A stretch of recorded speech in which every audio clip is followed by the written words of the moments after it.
Bismillah, alhamdulillah, wa salatu wa salamu ala rasulullah wa ala alihi wa sahbihi wa man wala. Rabbana zidna ilma.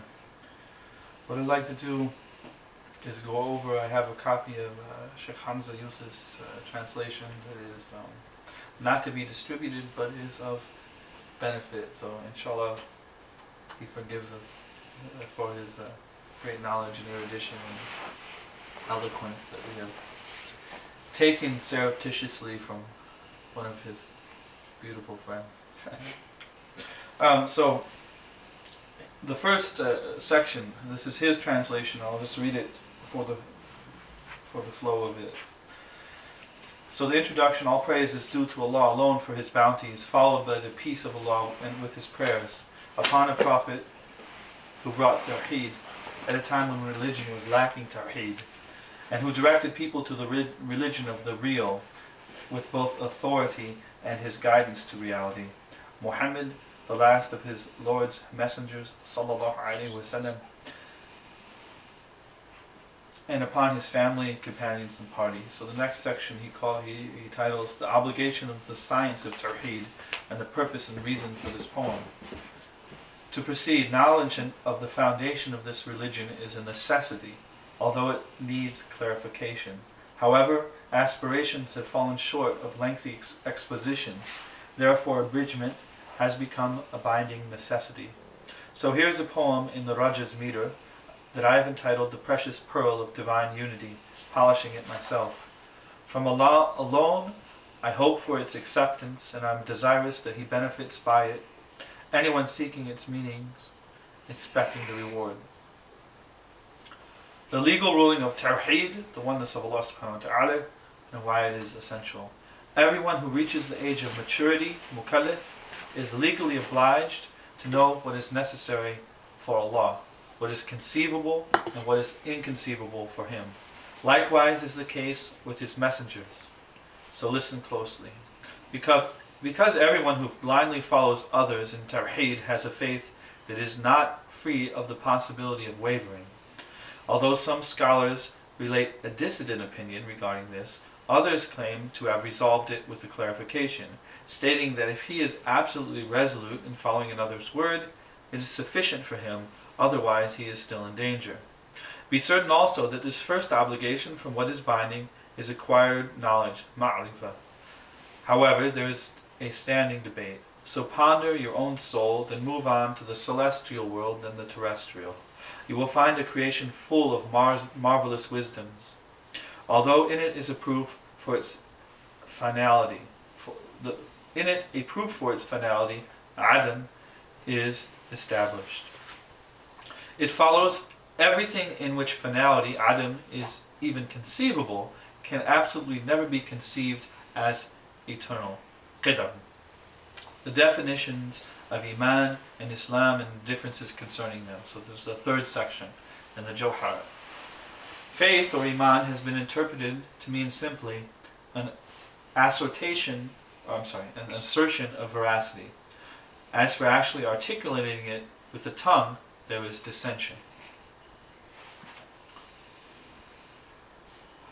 Thus some say it is a condition, shart, like deeds, while others say it is an integral part and you should interpret Islam as deeds.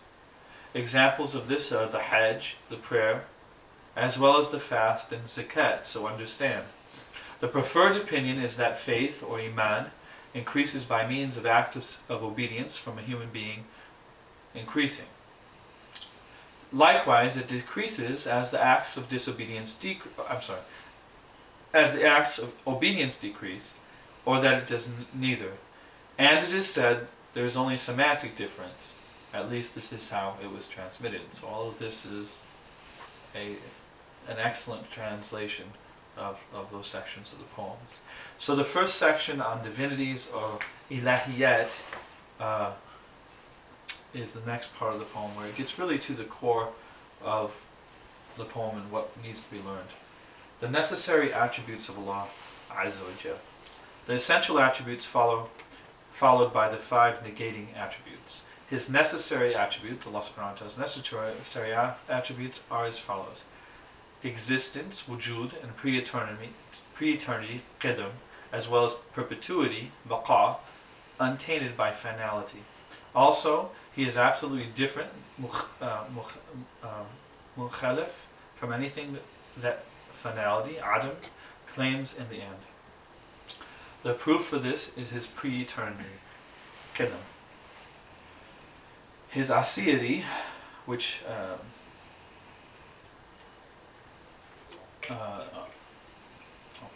which you could say is self-sufficient. Qiyamuhu bi nafsihi, and unity, wahdiniya. His sublime and exalted attributes transcend such things as an opposite, a similar entity, or a partner in absolutely all aspects. Also, he transcends a progenitor or progeny or beneficial friends. So he doesn't have a parent, he doesn't have children or asdiqa, or beneficial friends. Okay, the 7 attributes known as ma'ani, ideas, or intelligible objects of the understanding. He possesses omnipotence, qudra, as well as will, irada, which differs from his command, amr, omniscience, ilm, and desire for reward, rida, just, not rida, rida, irada, just as the proof confirms. Also, he possesses omniscience, ilm, that cannot be called acquired, not muktasib. Therefore, understanding this, follow the path of truth and expel all ambiguities. He also has life, hayat, as well as personal speech, kalam, hearing, sam'a, and vision, basar. But the knowledge of these last 3 came to us by way of revelation only. As for whether he has perception, idrak, or not, there is disagreement. Indeed, according to some scholars, it is correct to desist from speculation about perception or idrak. The 7 attributes known as ma'anawiya, resultant attributes of his ideas. He is al-hayy, living, the all-knowing, al-alim, the all-powerful, qadir, willing, murid, all-hearing, sam'i, all-seeing, basir. Whatever he brings about, he wills. He is also the one who speaks, mutakallim. As for these essential attributes, ma'ani, they are neither other than nor the same as the essence, that. Those matters which relate, to which the attributes known as ma'ani relate. Thus, his omniscience relates contingently to anything conceivable, without necessarily meaning finality for that which depends upon it. Considered by necessity, his omnipotence has oneness, and like it in these 3 is will and omniscience, but the latter is more general than the previous 2.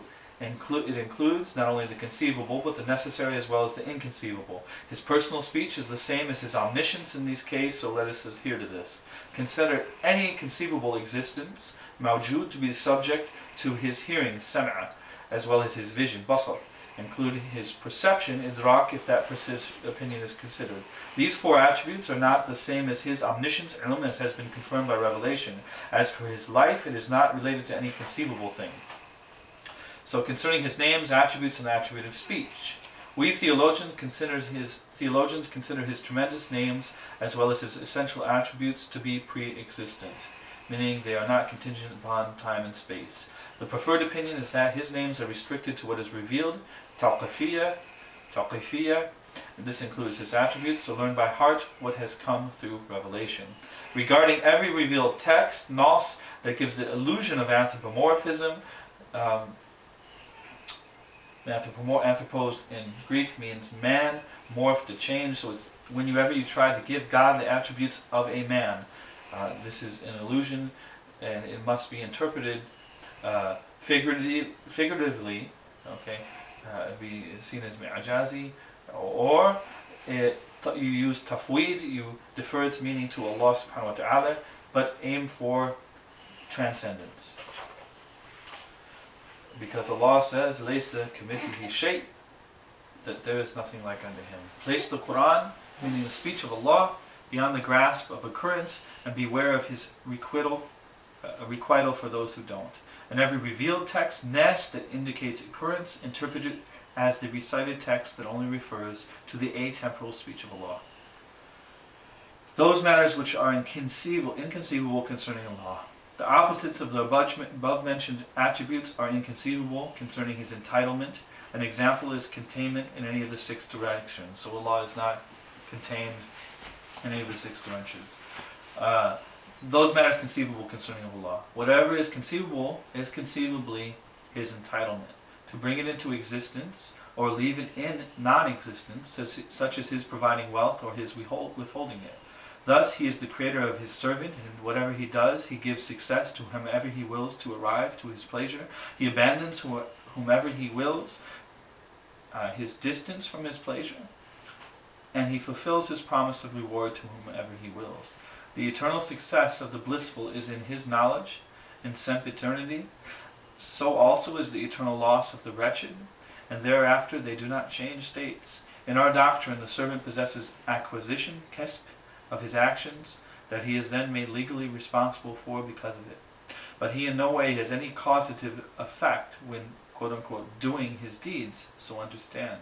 Thus he is neither completely determined, nor is there no choice, and not everything that he does is out of choice. Thus, should He reward us, Allah Azza wa Jal, it is by His sheer grace, and should He punish us, it is from His sheer justice. Concerning the refutation of the rationalist doctrine of obligatory beneficence. As for their assertion, beneficence towards His creation is binding upon Him, have they not considered the fact that He causes suffering for children? أَلَمْ يَرَوْا عَلَامَةُ الْأَطْفَالِ وَوَصْفُهُ بِظَلْمِ اسْتِحَالَةٍ. Maybe I missed the last word, but and this is one of the most profound verses in here. Have they not considered that He causes children to suffer, and other creatures like them, but be on guard against the impossible of accusing Allah with oppression or injustice. Yeah, Theodicy, the problem of evil in the world. How do you deal with evil in the world? What does it mean? How do you try to understand it? And Theodicy. There's a lot, like in Ghazali's book too, that he talks about why he does things for the reasons he does them. Well, it's hard to deal with, and it's an eternal question. How do we? I don't know. See, that's what I'm saying. Those kind of things, They're not easy to answer. I can never answer, but I understand at least to where I have that. Okay, I don't know. I don't get how some people are like stuck for. Oh my God, look at what happened. I'm just like, it's His plan. I don't know. It just gives me a peace, a serenity. Well, I think it's recognizing the power of God. Well, that I mean, too. and it just it's. Well, looking at the Ummah. Ummah is a short Ummah. We do not give unto a soul except for what it can take. True. I mean, it's just, which is kind of scary. And then you never know why the reasons are for it. But why God's doing it to you. Either there was something you did, you offended Him, or that He does love you. But what he's mentioning, he's talking about when we believe in Islam, children are innocent, they're sinless. So what he mentions is what I mean in some of the great Western literature, like the Brothers Karamazov by Dostoevsky. There are two brothers, one's an atheist and one's religious, and the one, the one who is an atheist says to the religious one, what if there's a child who's beaten by a man and tortured? Does God allow that? And that happens all the time. I mean, it's a question posed, and that people have had we have to deal with in daily life, but it's a question in literature too. Why do all these horrible things happen to innocents? Why do children get cancer?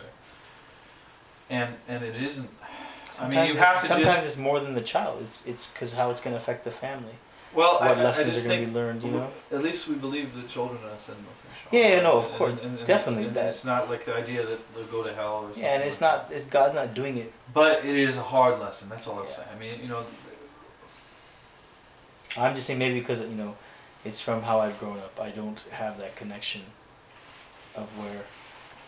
I don't know if this is still going. I can turn it off. But